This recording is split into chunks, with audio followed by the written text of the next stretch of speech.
आई थी तो मैं आपसे 11 तारीख पे होने वाली ज़िमनी इंतखाब की बात करने, मगर आते आते पता चला कि ठप्पे लगने से पहले ही वो दुम दबा के भाग गए।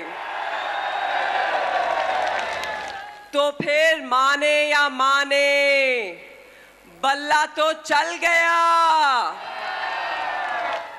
आर हुआ पार हुआ, तीर का टुकड़ा 4 हुआ।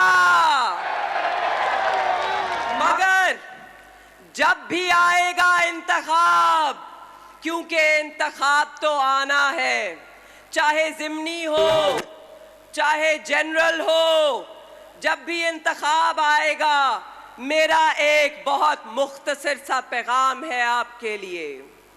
ये इंतखाब नुमाइंदों की जंग नहीं, ये इंतखाब खानदानों की जंग नहीं,